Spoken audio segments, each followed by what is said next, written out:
Thank you, everyone, for convening back. I would open the next session, and it's about commercial services to map methane emissions and support COP26 objectives. And I'm pleased to host Dave Fox from Geospatial Insights. So, Fox, James, voice to you. Dave, anyway. How's it going? Well, everybody. Yeah, so my name is Dave Fox from CEO of a business called Geospatial Insights. Now, we've, if you could move on, Carmine, next slide. Yeah. Okay.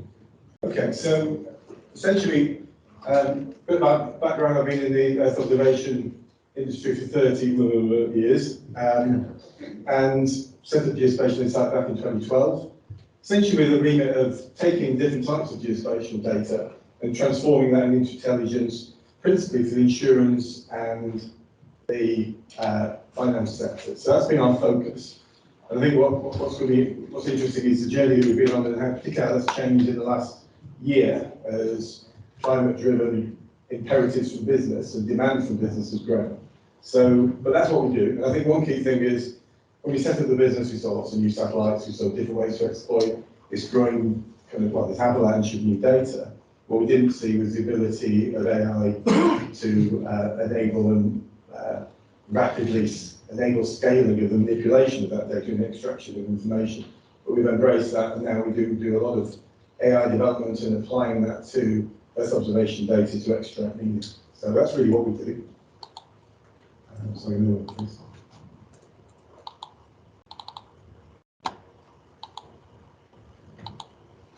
Yes.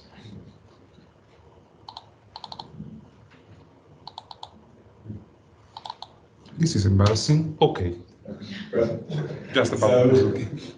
Okay, so yeah, I've already said some of this, but I think just on the right hand side there. So we started, like I say, focusing on insurance and the finance sector. And I think what we've seen is that the importance that climate change is having on these businesses is growing all the time. So obviously with insurance, they're looking more, and there are some people out there saying insurance isn't really a viable sector anymore, just because of the risks caused by climate change. But understanding the impacts, being able to react to it, are critical importance now to the insurance sector, and we're helping to develop solutions that support that. And similarly on the finance side, they need to understand financial risk as well, and they need to understand how they can measure how companies are performing, particularly in a transition to a low carbon economy. So again, we're finding ways to help measure, and I guess the key thing here is actually really measure, be able to provide an independent measure of how these businesses are performing, and then allowing other businesses to decide, do I invest in that business or not, based upon that performance. And it's that, sorry, next slide please. And it's that, one of the key things that satellite remote sensing can provide is the ability to provide data that's truly independent. A lot of the ESG reporting at the moment is actually derived from reading companies' reports and pulling out highlights and analysing that. That's not really an independent source. What Earth observation can do is provide true independence, can provide an evidence-based solution here. This is what I'm saying. Look, there it is. This is the actual results that we can see. Replicable, timely, it's global, fantastic source. I think where we are now with the kind of discussions before about what satellites available are, what can CubeSats do, what can't they do. We're on a journey now where we've moved from a handful of satellites to fleets, to constellations, and along that journey, the availability of data, the ability to provide different data from different satellites is going to grow. And as that grows, both our ability to provide different evidential information will grow, and our ability to do that in a more timely and more meaningful fashion will grow. And I'm sure, in 4 years down the line, we'll probably have more than twice the number of satellites that are up there. So move on to the next slide, please. At the moment, we're quite eclectic. We team with anybody who's got a satellite who's willing to team with us, pretty much. So we team with all the different providers, but we're not just satellite focused. So particularly just in what we do in the insurance sector, satellites can't always provide the whole solution. In fact, 30 years has taught me anything. It's that generally you need other data as well to support what you're doing from satellites. So for example, we set up an international network of drone partners all around the world that we can mobilise quickly to gather data. And we also work with terrain data, we also work with mobile phone data. And the key is integration and gathering meaning from that, how we then present that. So that's sort of what we do with that data access bit. And that top bit in particular is going to change dramatically over the next 2 to 3 years as more and more constellations are launched. Sorry, Carmine. That was a good anticipation. I just didn't anticipate your anticipation. Sorry. Sorry, next slide, please. So, I guess one of the key things, what we've seen is this incredible growth in demand in the insurance and finance sectors for more climate-related information and services. So, just talk a little bit about that before digging into the methane side of things. So, next slide, please. So, one of the things we do with insurers is, and again, this is a real application of AI on satellite data. So, we take very high-resolution satellite data and we extract automatically key variables. So, height, size, building material, roof material, roof shape. And we've now got an evolution of that where we also automate damage assessment after a hurricane has blown through or there's been a wildfire. So all, again, key thing here is automation, speed, reducing costs, and potentially increase margins as well. So, but what we're finding here is so we derive this to help people in the insurance sector underwrite properties, assess risk. What we're now seeing is you've got a bank, you've got a mortgage portfolio, how do you understand its long-term risk to climate change? Can we understand that portfolio better than we do today? We've got a diverse portfolio all around the world, how do we pull that information together? So we're starting to see a pull-through of this information into climate-related applications. Sorry, next slide, please. But then also, simply, one of our core businesses is we respond to different catastrophic events, flooding being one of them.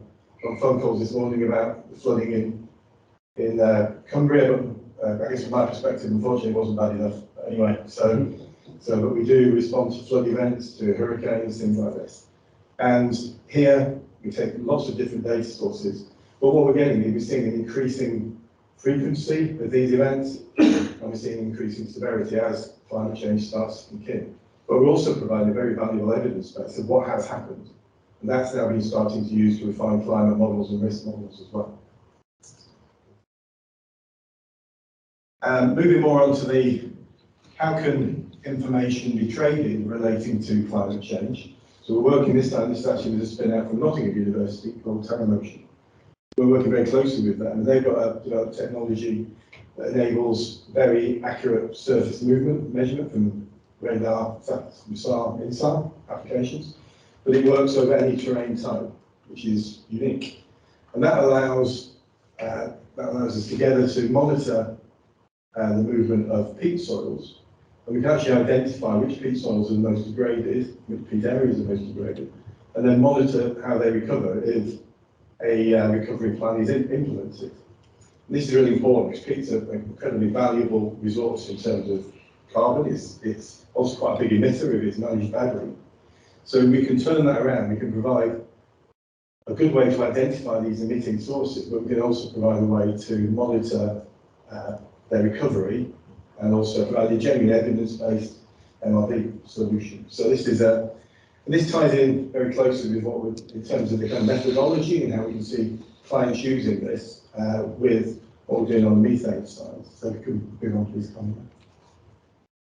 So we're working on a product called GHG Watch, and this has been really great collaboration we have with the University of Leicester, particularly with Carmine and his team. And here we've worked through a number of different funding vehicles. So we've got funding through the Sprint project, 2 Sprint projects, which is absolutely, I recommend it to anybody. It's absolutely fantastic means of getting access to some really top-class academics to support your product development. It's worked incredibly well.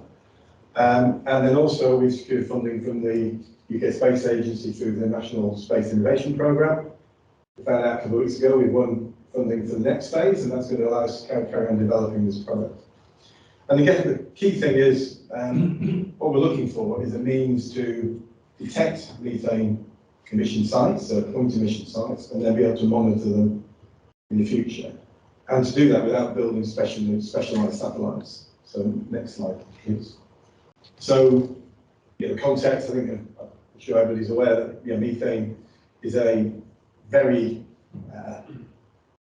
very effective, I guess, greenhouse gas. Much, in a shorter time frame, much greater impact than CO2.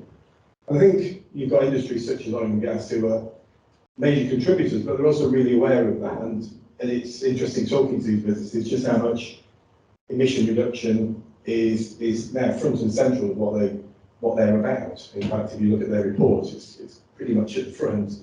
And methane, I think, is seen as something that can be addressed, something that they can get a win that's going to show that they can reduce emissions.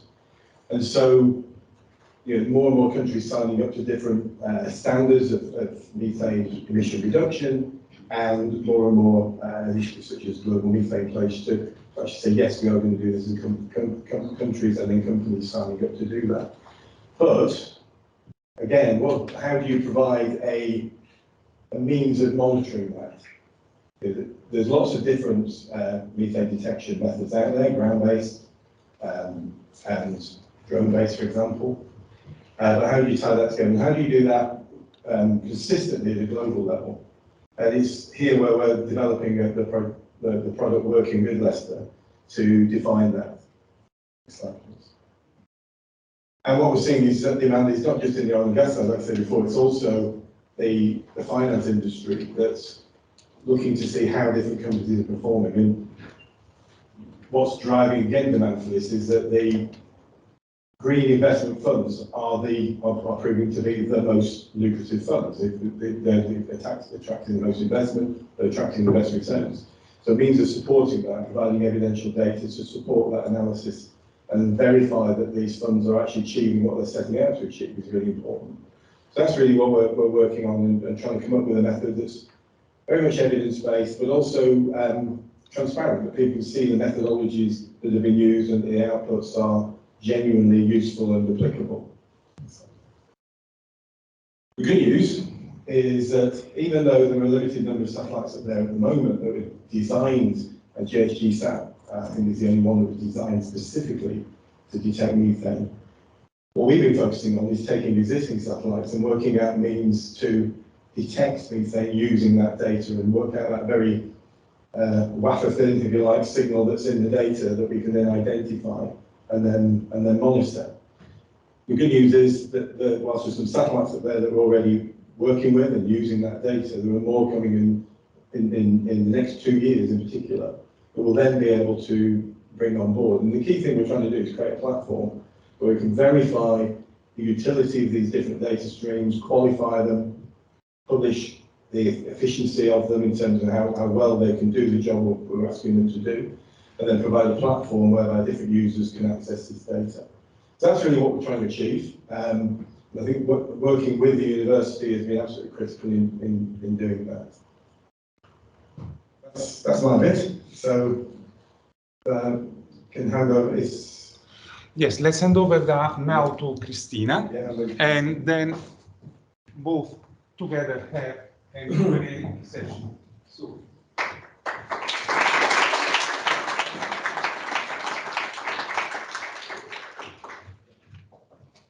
Hi everyone, so my name is Cristina. I'm a postdoctoral researcher here at the University of Leicester, the NCO. And it's been a pleasure to be working with Geospatial Insights for the last year or so. And well, you've already seen the presentation from Dave, and I will give you now like a more, like what we've done on our part, on the more scientific part of the project. So first I would give a brief introduction as to why we care about methane, what's our motivation behind doing this work. So Dave has already touched on this a little bit, but basically methane concentrations in the atmosphere have been increasing almost 3 times in the last 200 years. And this is a bit worrying because methane is the second most important greenhouse gas after CO2. It has more than 80 times the strength in terms of how much global warming it causes over a period of 20 years. But it's also only it can also live about 10 years in the atmosphere, which means this gives us a great opportunity to reduce emissions now and achieve some lowering the global warming in the short term. So methane also is responsible for about a quarter of the global warming, and the thing is, most of it is caused by us, by human activity. So these are, very briefly, some of the sources of methane. So you can see how agriculture and waste are some of the big contributors to methane emissions, but also fossil fuel production and use is quite a large one as well. And then we have, on the natural side of the emissions, we have wetlands as one of the main ones, but also biomass burning and biofuel burning in terms of anthropogenic. So I always put this plot here because I think it's really interesting. It's a recent study as to as to the feasibility for mitigation for methane emissions.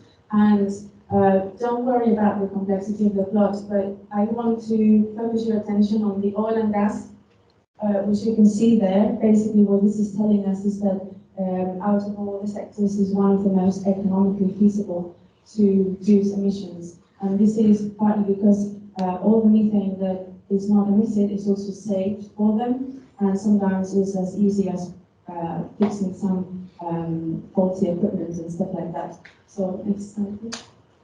So this is just an example of just to visualize just at how many points the fossil fuel production and use can go wrong and emit methane. So from the storage to the pipelines, so there's lots of potential there for emissions.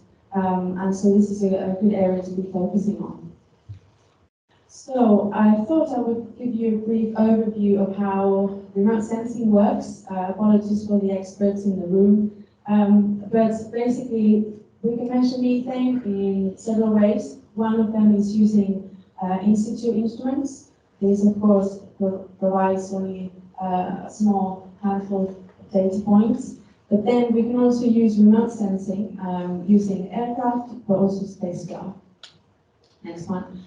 So the way we do remote sensing from satellites is like this. So we have the Earth, you can see the atmosphere around it, and then we have the sun. So the solar radiation reaches the atmosphere, reaches the Earth, goes through the atmosphere, and then is detected by a satellite. And so we can look at this radiation, and in particular we're interested about how methane absorbs this radiation.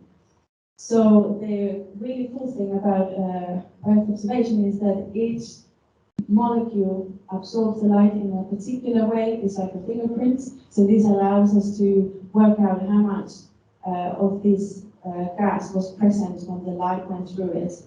You can see in gray here is the high resolution fingerprint of methane.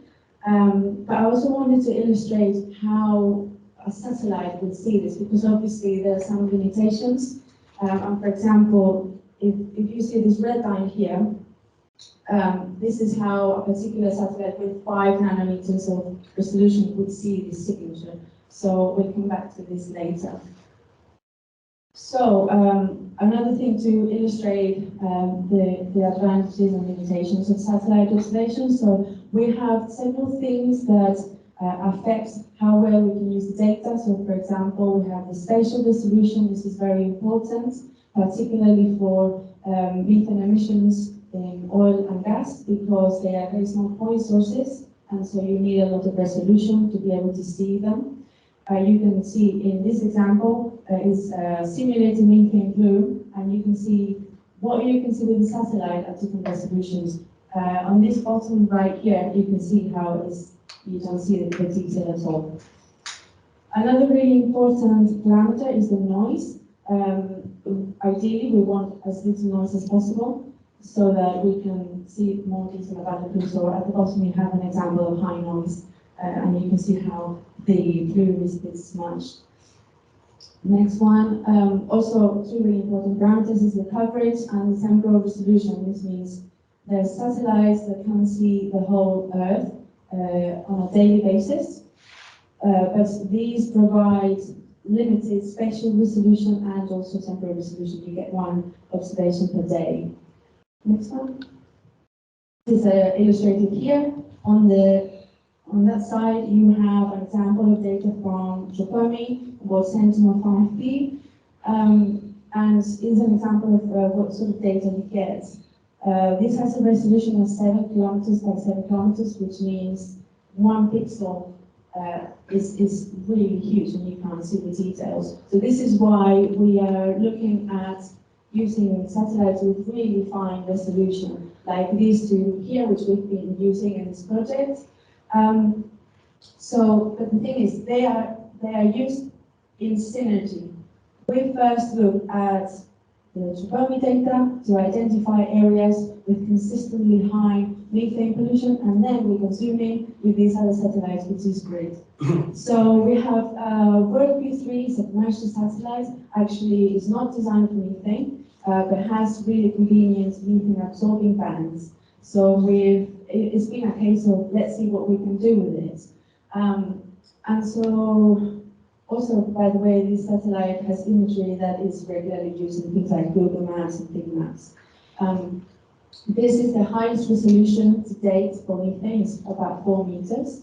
And then we have this other satellite instrument, Prisma, is from the Italian Space Agency, and it's got 30-meter resolution, and it's a little bit more noisy, but I'll show you some examples. Other satellites, also to mention, are Sentinel-2, which will have special resolution. Next one, please. So this is a success story about how satellite observations can really help with the methane situation. I always like to tell this story because I find it fascinating. So there was a group of scientists looking at some volcano emissions when they come across these striking signatures in the data, and so they investigated, they looked back in time and realized that actually there were massive emissions in some oil and gas facility nearby. So here you can see this plot of the time series of all the measurements they did in this facility, and so by diplomatic ways they managed to contact the people running the facility, not directly because it was in Turkmenistan. And you can see this gap here where they actually stopped the leak, which was fantastic. But after a few months, it started again, which really illustrates the need for continuous monitoring. Next one. So, in terms of the work we've done with Geospatial Insight, it's been a really great collaboration. So, on our part, we've provided the scientific expertise and the data analysis methods for methane, so both the retrieval, which is how we obtain the methane quantities, as it were, and then the emission rate estimate, which requires knowledge of the wind speed to calculate the rates. And on the part of Geospatial Insight, for example, they've provided the machine learning algorithm because we're trying to do automatic detection of these methane plumes, which is one of the challenges right now.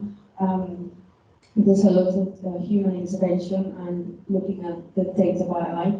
And also they've provided us with some data from WorldView 3, which is commercial and is not freely available. So, and yes, and Dave already has talked about this, but there's a lot of interest from oil and gas industries to get this sort of monitoring for their facilities, because there's a lot of pressure for self-reporting and also reducing the emissions, and generally there's benefits for society as well.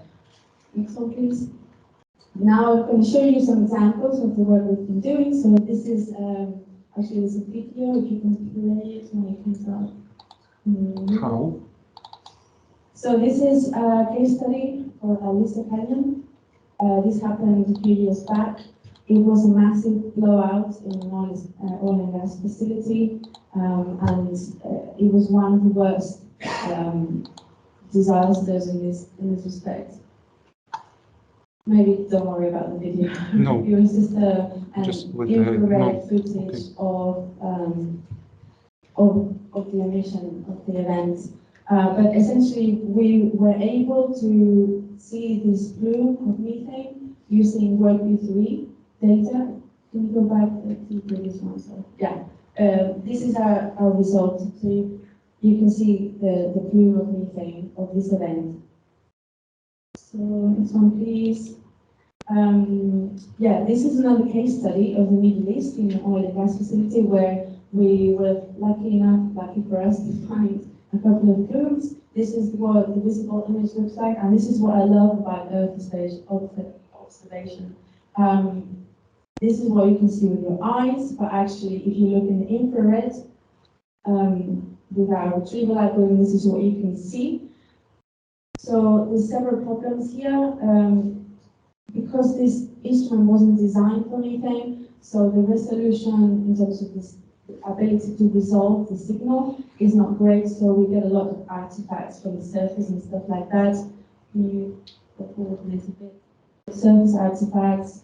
We found a problem with detector saturation, but we also found a couple of real plumes, which you can see in more detail in the next one. So this is a zoomed-in version of the two plumes. They follow the wind direction. They also look like real plumes. And so we could identify exactly where this methane is coming from within the facility, which you only can do with this sort of high resolution. And we also were able to quantify it using our methods, which came about 3.5 metric tons of methane per hour. This is an example of the other instrument, Cristina. This is Turkmenistan as well.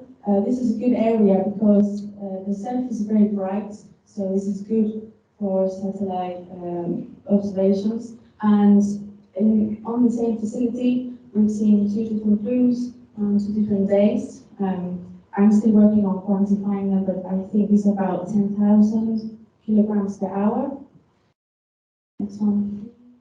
And yeah, you've already seen this from Dave, but I think we've already made the point about the value of using these sort of observations. But the thing is, in the next few years, this is going to explode, so there's going to be lots of new satellites which are specifically designed for methane. So it's really exciting to see what the future holds. And yeah, I'll leave you with the final slide. Thank you very much.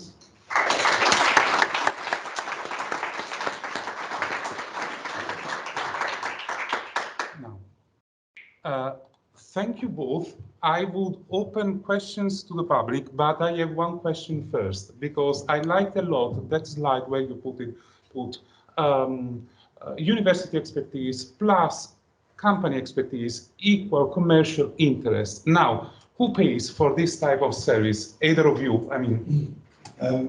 It's actually a mixture. So in this case, there's company investments, there's investment by Geospatial Insight, but we've also managed to secure investment from basically governmental sources, such as evidenced through the SPRINT program, but also through the National Space Innovation Program. So there's a degree of shared cost funding in there, but I think it was quite interesting in the fact the feedback we got from our latest proposal was how it was kind of front and central to what we were trying to achieve, and maybe the work that we're doing and the way we're working with the university. So I think it's blending those two things together, I think, helped to bring in the funding from those external sources.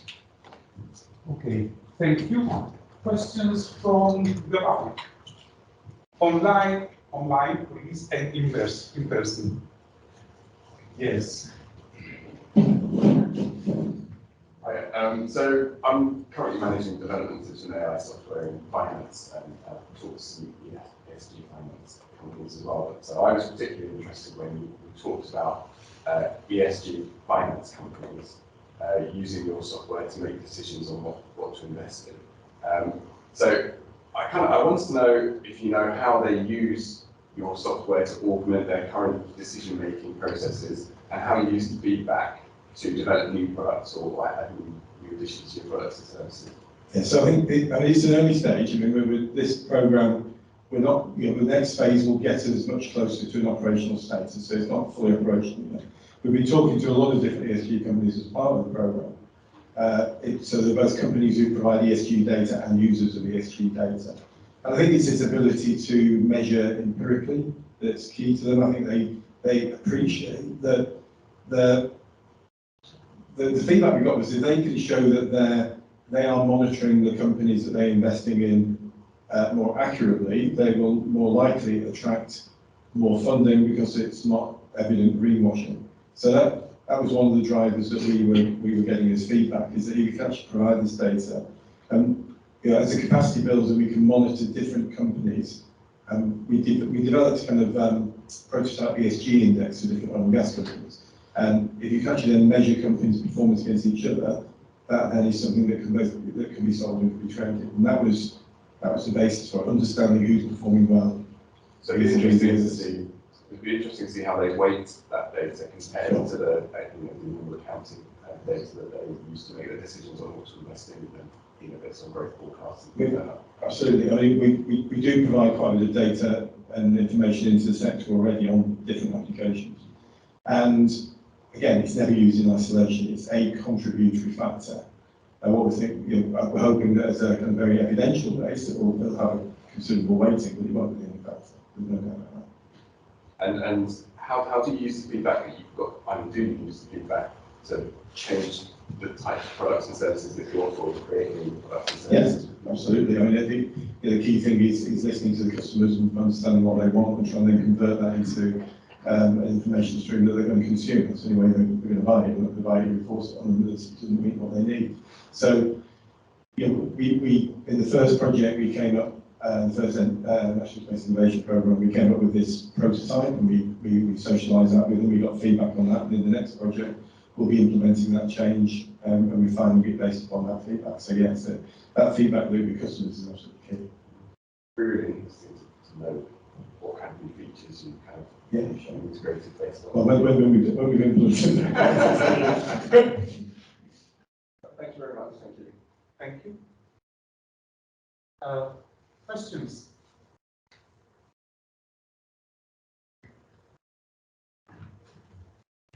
Yes, thank you very much for the presentations. That was really great.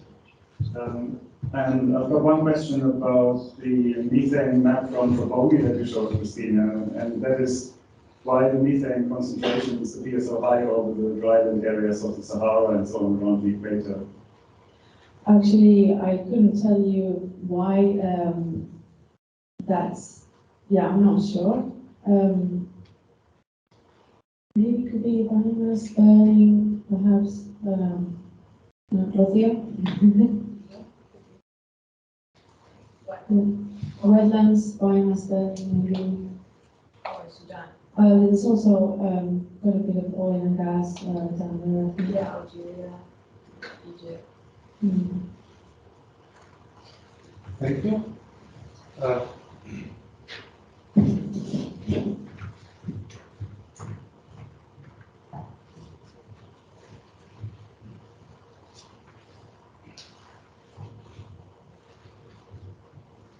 Thank you. That's really, really interesting. I think there's probably a few different kind of business models for making this work. It'd be really interesting to see kind of how you see it developing. But could you see it kind of helping issuing fines in the same way that the water industry gets fined when they emit pollution? Yeah, potentially, yes. I mean, I think we focus very much on commercial users because that's actually our client base. So we've been talking to people we're already working with or close to the people we're working with. But there's clearly an application here for government and for NGOs to provide, again, a kind of independent evidential source that could be used to cross-check with what they're being told by industry. So yeah, potentially could. Yeah, like I said, just because of our focus as a business, we're not that close to governmental users, but I can certainly see there'll be application there. Yeah, so any customer, anybody out there who's closer, yeah, let's talk. Always good working with partners and channels. Thank you. Hello, I'm Thank you for the presentation. I'd like you to explain a bit more about the global methane slide that we have. And could we use the same technology for others like chemical industry, semiconductor industry, because they do pollution as well? Sorry, which slide are you referring to? You know the one with the whole world, and you've got red labels. Trachoma data or anything, yeah. Sorry, do you mind repeating the Just explain a question? bit more about And what the are colors there and what are the pollutants you are able to detect? Is it correct? Yes. Yeah. Yeah, so what you saw on the map is basically mapping the total column of methane. So it's how much methane there is in the whole of the atmosphere. And so more orange, red colors indicate higher concentrations of methane. And the other, I don't know if you can look this slide up. Yes, I'm going to open it to facilitate. And so Trachoma is one of the latest and best instruments that we have at the moment in space for atmospheric composition. And so methane is not the only gas that it measures. It can measure all sorts of gases like NO2, for example. This is what I used to do before the methane work. And other pollutants, ozone, all sorts of things. Yes, so the more like the warm colors, red, orange, they indicate higher concentrations, and the more like blue colors indicate lower concentrations. I don't know if that answers your question. Yeah, I just want to know if you can use the same technology for other environments. Yeah, as long as there's a signature there that you can, like the methane one, that you can detect with spectroscopy, like with this sort of satellite, then yes, you can. And in fact, we do it with many other species. And CO2. Yeah, just to follow up on that, I mean, I think, again, in terms of satellites being launched, perhaps after the methane relevant ones, the next generation within CO2 relevant ones. So you've got programs like carbon mapping now being planned or soon launched. So we deliberately named the product GHG Watch. You've got starting with methane, but we do intend to move on to other greenhouse gases such as CO2. But that technology isn't quite as well advanced in space yet. Fair to say? Would you say? Yeah. I would say, yeah. Okay. That's good. We'll get on with it quicker then. Thank you. And one final question. Hello, my name is Christopher. I was just wondering, 70% of the air is covered with water. I know that methane is the highest abundance, and it's out at sea. I know that there's ways of measuring it using gas bottles and frequency actuators. How come that wasn't on the pie chart? Because 70% of the Earth is covered in water, and methane comes from volcanoes also, and most of the volcanoes are out at sea.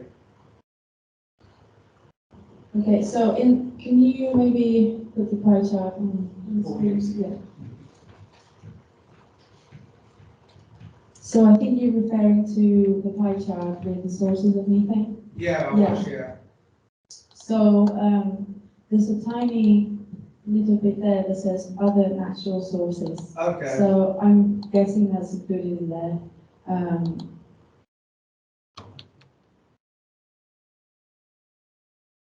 I'm pretty sure it's higher than that though.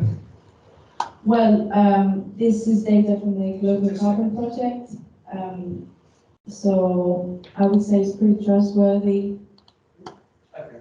And if you compare the emissions from things like, agriculture and waste and oil and gas, those other emissions are pretty minimal by comparison, according to the data from Global Carbon Project.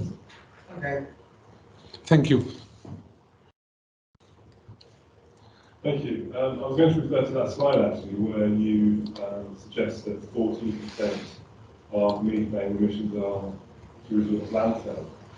I'm quite interested in landfill, not least because I live about 3/4 mile from the landfill site, which is currently in use, and a landfill site which has been, in theory, mitigated. Although I do know that we have had some methane emissions in the last couple of years from the mitigated site. I just wonder who's responsible for monitoring methane emissions from landfill sites and how seriously the UK and the world is taking methane from landfill and what we do with that. I have to say that that's a little bit beyond my area of expertise, but I do know that there's definitely measurements of landfill, so other colleagues of mine have worked on that. I think even Theory might have worked on landfill. I have collaborated with the Environment Agency in the UK in an effort to measure, to see if we could use the Tripoli, the water instrument that we saw, to measure in the UK, but it didn't prove very successful. You can find it on the government website, but there still needs some work. Yeah, the resolution, well, when we did it about a year and a half ago, there were still biases in the product, and we didn't get very far with that. And I've looked also with aircraft over the UK in a landfill. Without success. So that's where we're at. I would say that also there's other types of measurements, like in situ measurements. I have had colleagues in the past that have gone to landfill sites to measure using in situ instruments, which are much more accurate than satellite products. And also I know that in some landfills they actually capture the methane and use it for energy, but I wouldn't be able to tell you how much of this happens in the UK, what percentage of the landfills do that, I don't know. Okay, I would pause it here, really, thank you. We are running really beyond schedule, but please continue the conversation during the lunch. And thank you, Dave, thank you, Cristina.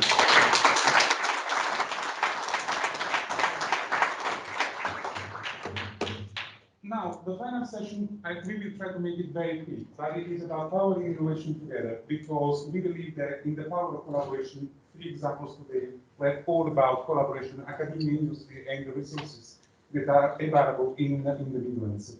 So, I think that the first session, the first presentation would be Ed Bryning. Please introduce yourself properly while I open the presentation. Okay. Thank you. I'm Ed Bryning. I'm part of the satellite applications category. I'm looking ahead of myself there. We have an office here in Leicester, the Space Commercialisation Engine, and it's a package for startups, it's a package for SMEs, it's potentially a package for large customers. Next slide, please. Also, in between lunch, so I know the pressure is on me at the moment. Oh, it is not responding. Okay, it's gone. So, we recognise a lack of clear support paths for getting a space idea, and particularly Earth observation idea, to market. Business support, landscape is fractured, lacks end-to-end structure. The ability to get hold of technical experts and to work with technical experts is a challenge. Design expertise is often not available. So next slide, please. We've taken those 3 areas and built a product accelerator called the Space Commercialisation Engine. We're here to support innovative Earth observation ideas. We are in place to go from idea to proof of concept, prototype, even minimum viable product, depending on what that idea is. It could be a product, it could be a service, it could be a new product, it could be a new service. The accelerator is put in place for 4 to 6 months, and we provide very important, let me say it again, business strategy support, technical support, and design support as well. Next slide, please. If you have questions, because of the time, we're happy to catch up with us afterwards, please. So what are the benefits? Access to catapult expertise, as well as access to academic expertise. Clearly being on site at Space Park with the University of Leicester, we have an advantage in that we're working closely together to provide that academic expertise. Reducing time to market, increase market research, so part of the package is clearly market research under business strategy. We're there to de-risk product development, to get EO ideas to market as quickly as possible. We are a national service as well. Next slide, please. Who's it for? Entrepreneurs who want to start up, SMEs who want to scale up, and any business that currently exists with a product or service and would like to add EO service data to their current product. And I think that is it.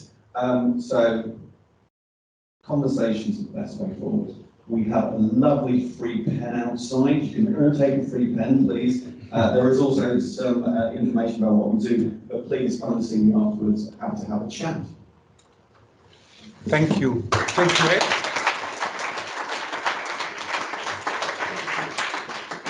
Crystal-Tyan from the doc. Give me the time, and I'll open the presentation for you.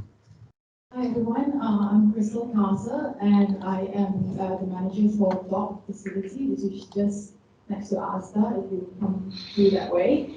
So yeah, sorry. All right, so just a quick one. Dock is actually owned by Leicester City Council, and the council recognizes that there is a need for us to provide support to the innovation landscape, and we do this by providing infrastructure. What do we offer there? The workspace specifically at DOC is for the science, technology, and innovative businesses, because we recognize that by stimulating the knowledge economy sector, we will increase the quality of living in Leicester City itself. Now, what is the difference between your normal business park, workspace, and us? So we offer flexible, low-risk contracts, very negotiable. If you come and see me, something we can talk about outside. And then I have an on-site team, so we are basically service office.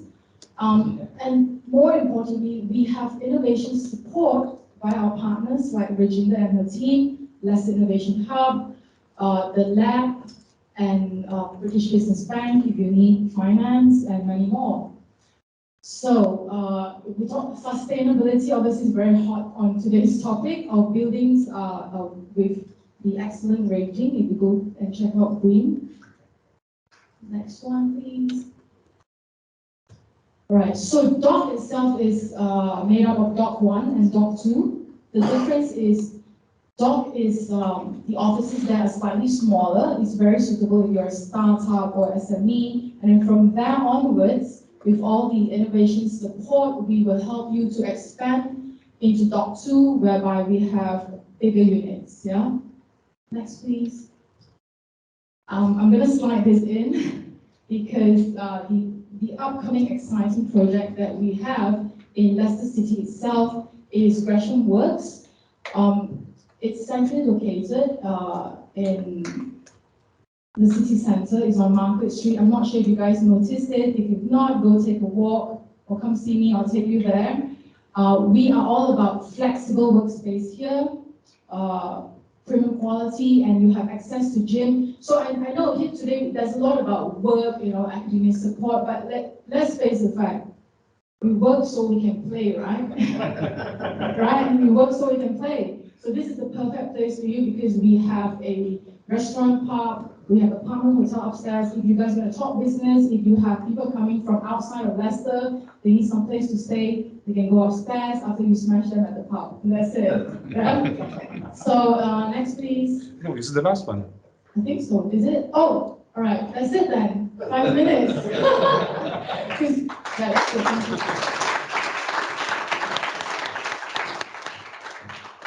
thank you, Crystal. And finally, I think we might be going to the pub later.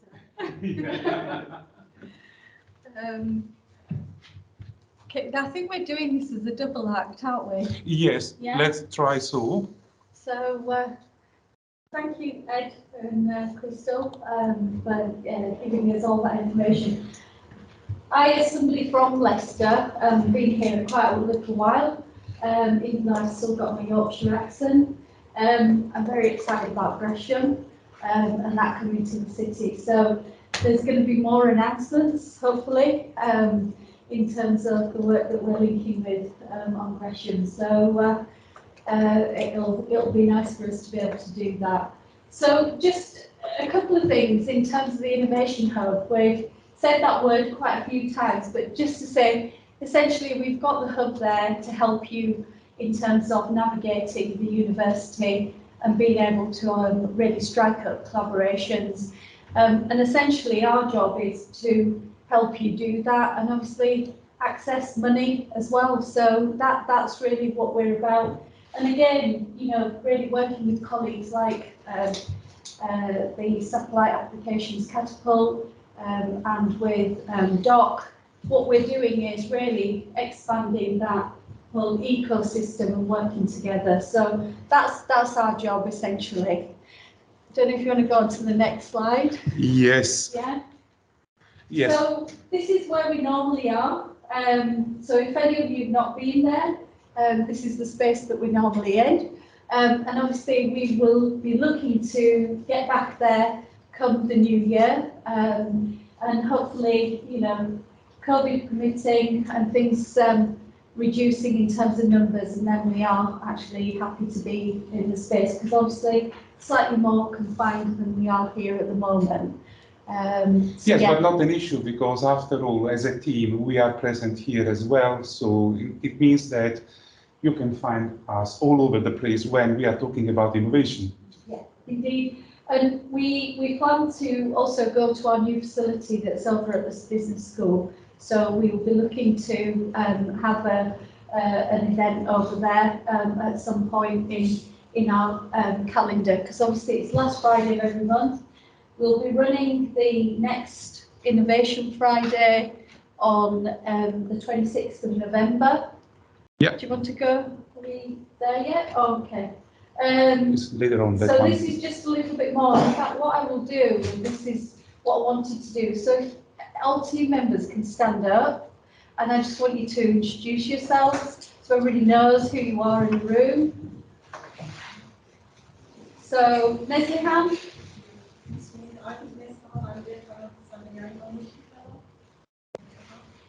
Arno. Hi, I'm Arno. I'm looking at the Knowledge Transfer Partnership Program with Benefit. Tobias. Sorry? Okay, yes. So you can go there, have a read, and you can also speak to them. I'm the Business Innovation Fellow at the Leicester Innovation Hub. My name is Tobias. I'm Michael Black. I'm Marketing and Events Officer at the Hub. Yes, and around there are our colleagues from the STAR Accelerator that will be taking you on tour on the facilities of the labs of the university that are based here in Space Park and that are available for access for businesses, and the Life Sciences Accelerator colleagues as well. They are mingling around outside and into the Exosat room as well, so just please talk with them.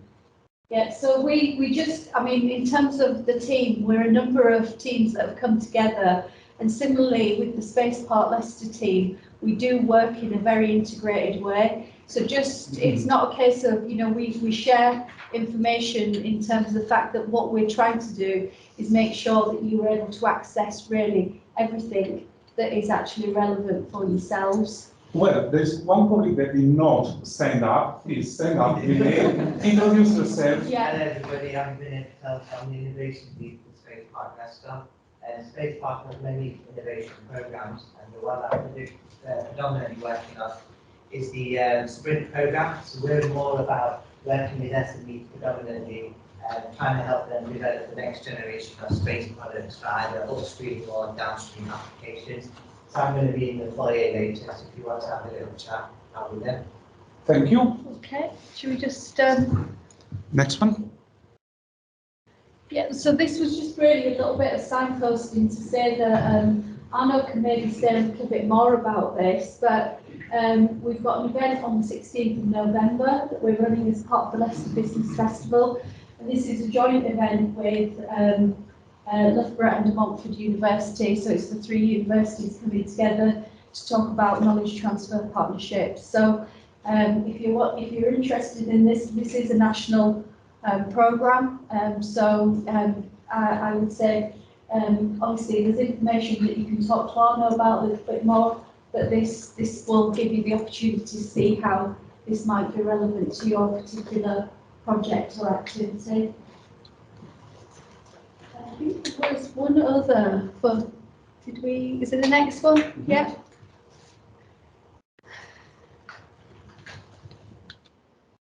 So this was the voice of God earlier, no sound. So if you can hear, so I just wanted to really acknowledge this because we're super proud of Anju Trivedi, and some of you in the room do know her, and people that will be online. And so this week she went to collect her award, and her award really was for the work that she's done with both enterprise, entrepreneurship and innovation in the region. So I just wanted us to really give her a round of applause. Yeah.